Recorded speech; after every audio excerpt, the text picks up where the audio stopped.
بسم الله الرحمن الرحيم۔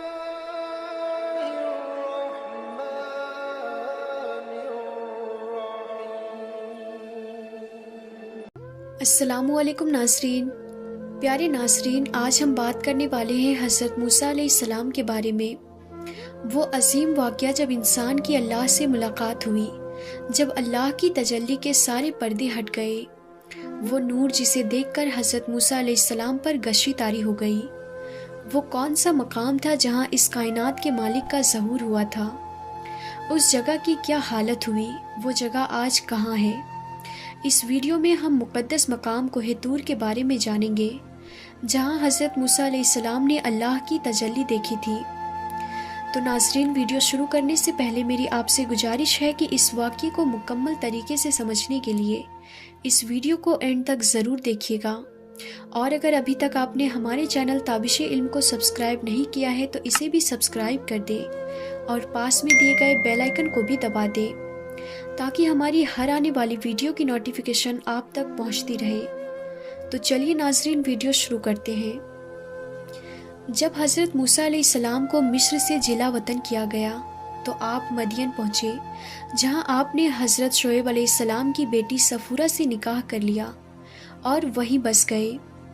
مدین میں آپ 10 سال تک مقیم رہے۔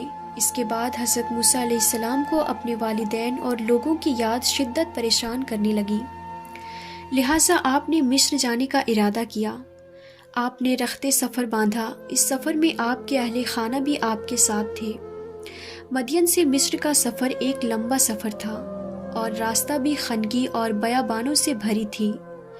سفر کی ایک تاریک رات تھی، ہوا میں کھنک تھی اور موسم سرد تھا۔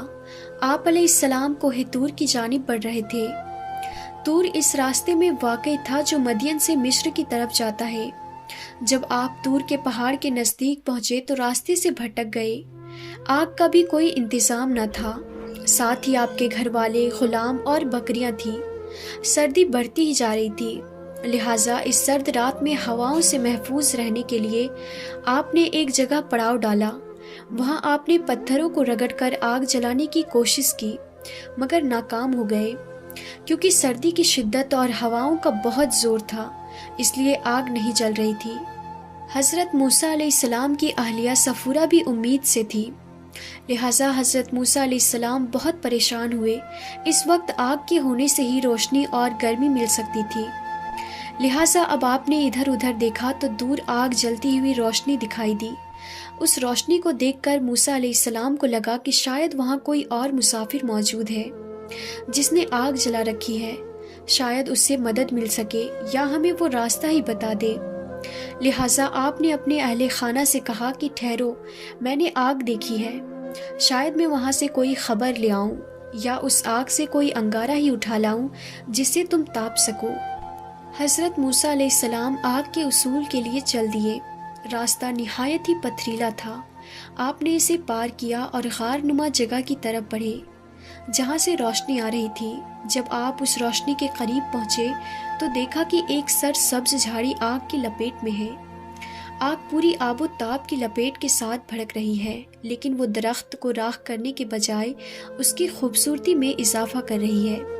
ایسا لگتا تھا کہ درخت روشنی سے جگمگا اٹھی ہے۔ آگ کے شعلے بھڑک رہے تھے، مگر درخت کی کوئی شاخ بھی نہیں جلتی تھی، اور نہ کوئی پتا، نہ کوئی دھواں اٹھ رہا تھا اور نہ تپش۔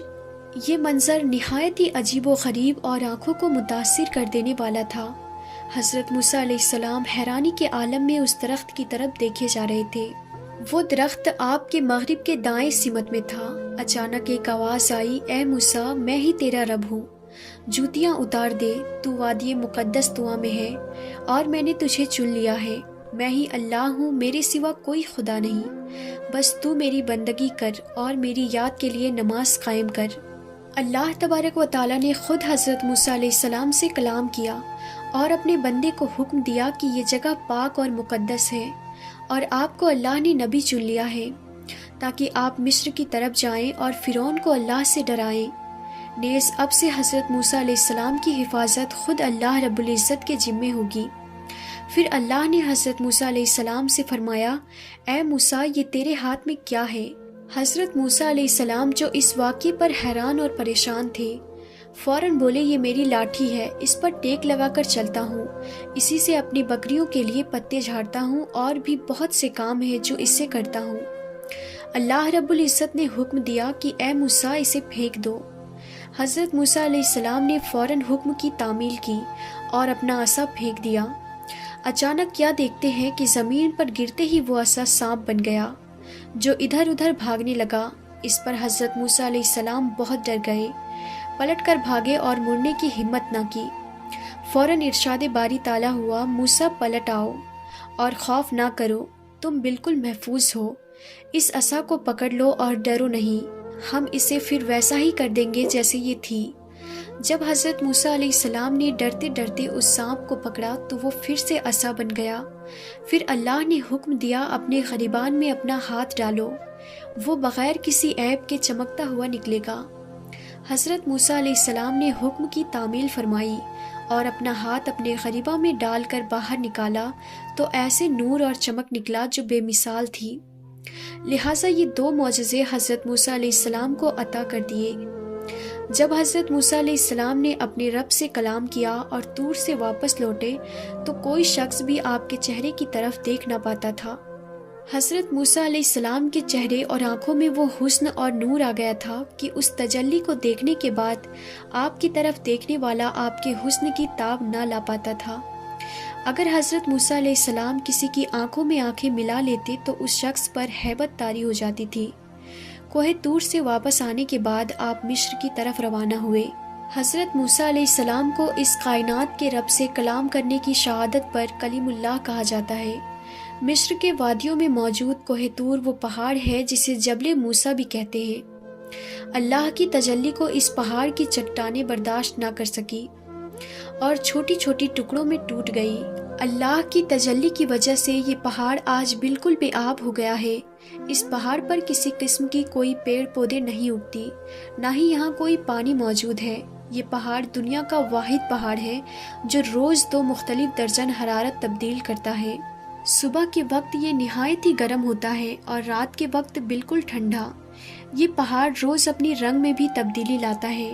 یہ رات کے وقت سیاہ، صبح کے وقت سرخ اور دن میں بالکل سرمئی دکھائی دیتا ہے۔